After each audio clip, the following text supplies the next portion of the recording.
Nous avons quand même obtenu des victoires diplomatiques très importantes.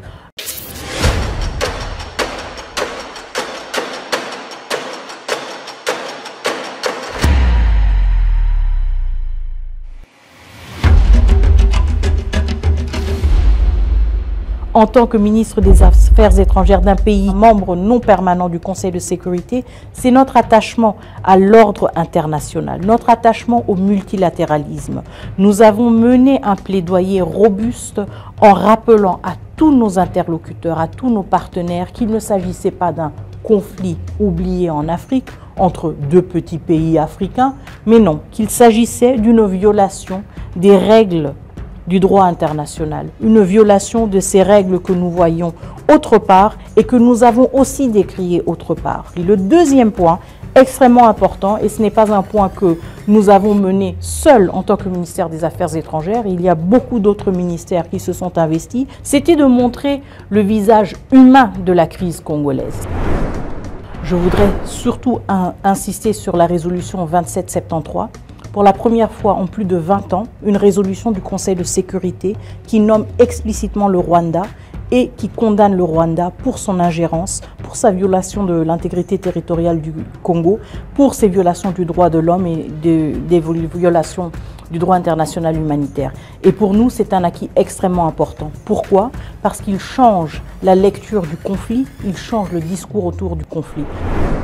Les conditions de travail de nos diplomates, c'est quelque chose auquel je tiens énormément. Alors, un des points sur lesquels nous avons travaillé pendant ces derniers 12 mois, c'était déjà de fluidifier le processus de la paix.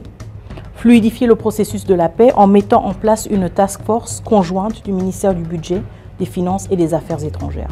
Au-delà de cela, nous nous rendons compte, et je pense que c'est à travers justement ce travail d'équipe que nous avons pu identifier beaucoup des obstacles récurrents.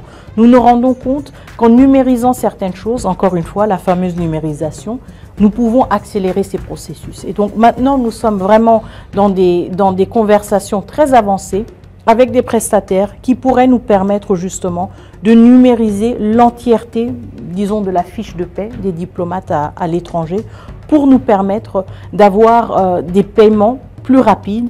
Et surtout, une chose à laquelle je tiens énormément, c'est d'avoir aussi des paiements dans des intervalles plus brefs. Les infrastructures sont extrêmement importantes. Elles sont une sorte de vitrine et évidemment, nous avons un souci de nous assurer, pas seulement que nos diplomates, nos ambassadeurs, nos agents des affaires étrangères travaillent dans de bonnes conditions, mais aussi justement que ces ambassades soient une vitrine positive ou reluisante de la République démocratique du Congo et soient attrayantes et soient surtout un endroit qui attire les Congolais. Nous avons aussi repensé et changé le processus d'obtention du passeport. Le passeport ne s'obtient plus à un guichet où on doit payer pas 99 $, mais 99 $ plus ... Le passeport se paie uniquement en ligne ou à un guichet bancaire. Cela veut dire que nous avons complètement éliminé l'interférence humaine que nous connaissons, qui est malheureusement un des facteurs avec lesquels nous vivons dans beaucoup d'aspects de notre vie publique. Mais nous avons vraiment fourni des efforts importants pour enlever ce facteur humain et pour donc permettre aux Congolais et la Congolaise d'accéder facilement à ce passeport sans interférence avec un paiement direct.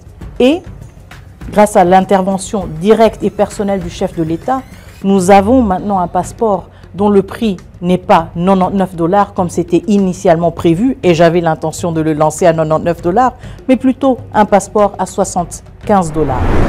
La prochaine étape pour moi, et je suis très ambitieuse là-dessus, c'est de basculer vers un visa numérisé, un e-visa, comme beaucoup d'autres pays l'ont. Cela voudra dire que ce sera aussi beaucoup plus facile de venir en République démocratique du Congo. Nous aurons encore une fois des processus numérisés, sécurisés et beaucoup plus faciles aussi à payer avec des transactions bancaires et supervisées et sécurisées.